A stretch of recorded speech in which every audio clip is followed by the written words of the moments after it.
in the mass shooting on Sunday. And now family members are revealing the troubling circumstances they say led up to the murders. NBC6's Maya Alicia shares their story. 8 children gone in one morning after police say Shamar Elkins opened fire inside a West 79th Street home, killing 7 of his own children and leaving 3 others injured. Family members are sharing what they say was happening inside the home before the incident. So I know that there was some infidelity she didn't necessarily express it to me, but I do know that she came to me and she asked me about helping her properly file for a divorce. And to my understanding, prior to this incident, they were scheduled to go to court on Monday, which was the next day. She says she believes this is why Elkins snapped. My cousin did express that, he was augmentative about it, so he was having arguments with her about it, but there was no physical anything that was going on, not prior to what went on Sunday. Shaniqua Elkins, who remains hospitalized after being shot 9 times, had been seeking an end to the relationship with Elkins before Sunday morning's shooting. And Crystal Brown, a cousin, says he didn't respond well. For this family, the tragedy runs even deeper. We see it, we feel it, we reveal it. This story comes from Shreveport, Louisiana. A man, an ex-soldier who executed 8 children and harmed 2 women.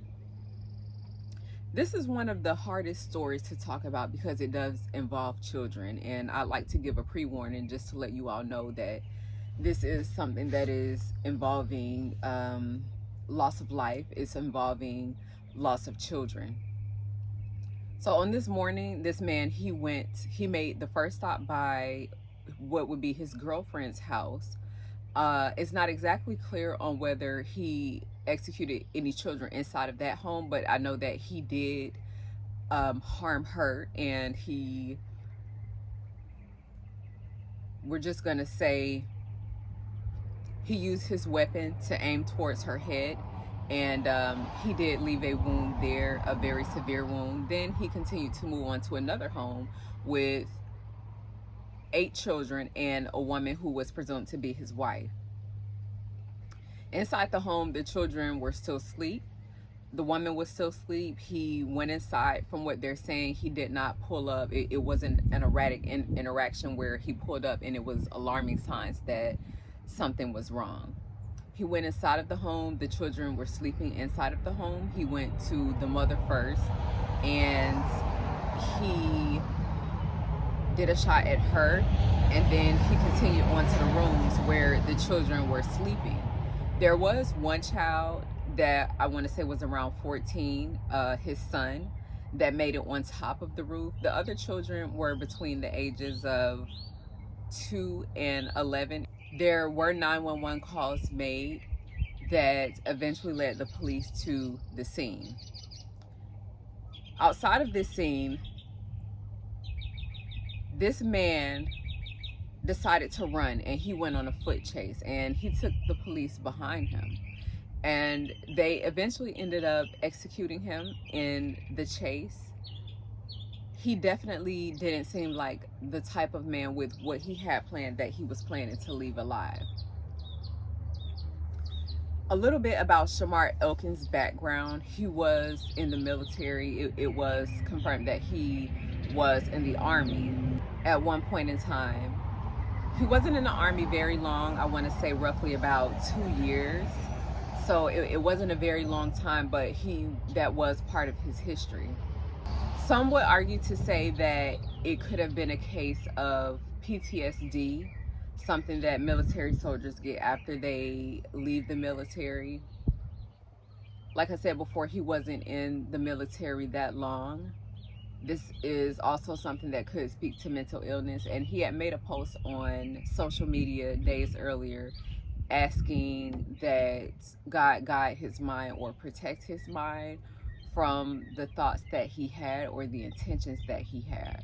He and his ex-wife were set up for a court date, indicating that it was their final divorce, the end of whatever it was that they had going on.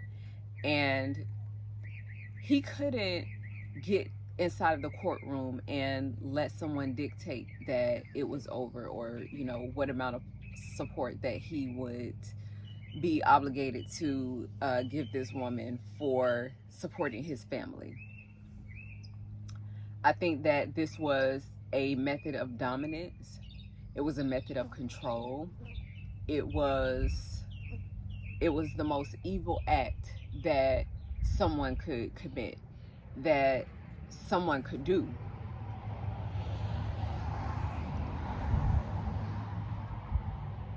These innocent children had no way of defending themselves. They had no way of protecting themselves. There was a lot of talk of the dynamics of their relationship, that there had been domestic abuse before in this relationship. And it seems like they were coming to a point where they were ending it. It seems like the mother was coming to a point where she was trying to end it. But, you know, sometimes things can go on a bit too far. Sometimes things can go on to the point of being too late.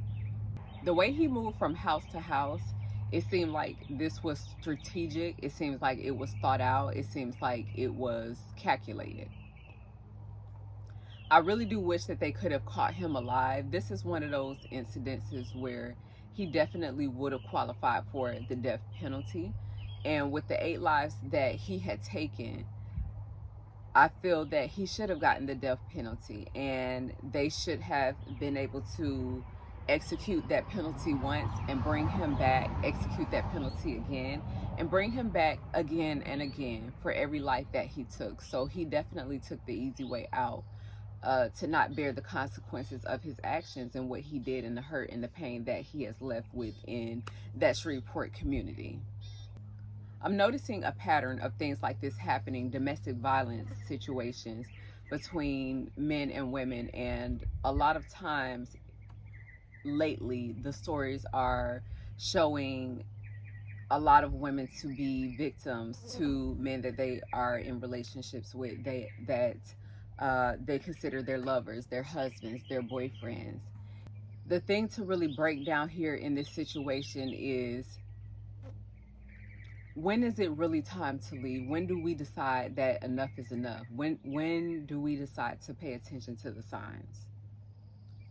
Do we continuously wait until it's too late, or until something fatal in this event that happens, where it not only affects just the 2 people involved in the relationship, it begins to affect people outside of the relationship. It begins to affect the community. It begins to affect family, extended family.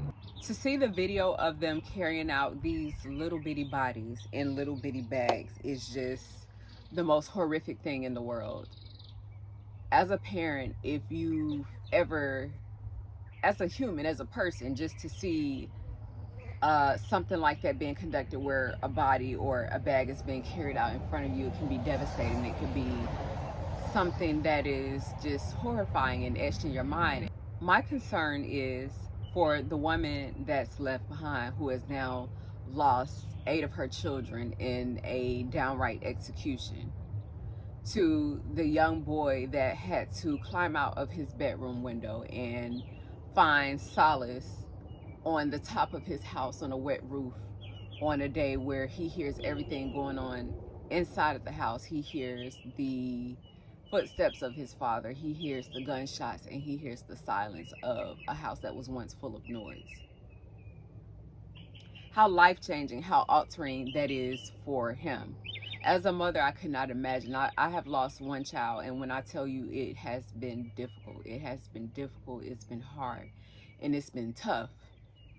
But to lose 8 is just unimaginable. And then to lose them to one of the people that helped brought them in this world. And I'll be honest with you, I thought that, you know, the way that I lost my child was one of the worst imaginable ways that a person could lose a child. But to hear this lady's story and just to see how she lost so much in just one day is just heartbreaking, and it's unimaginable.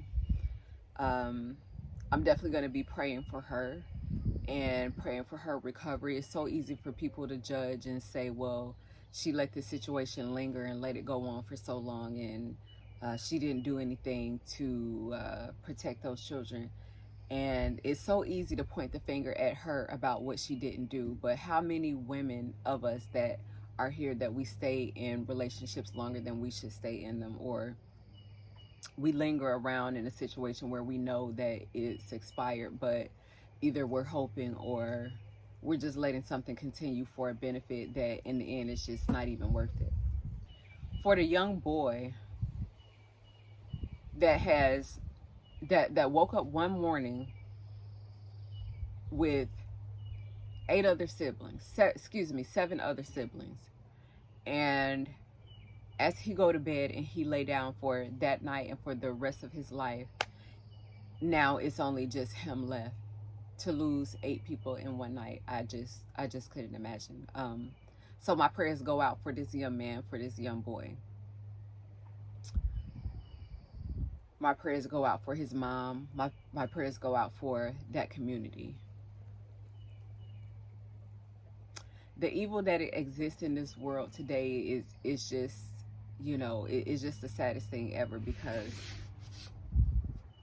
you would hope that people would be better. And this man executed his own family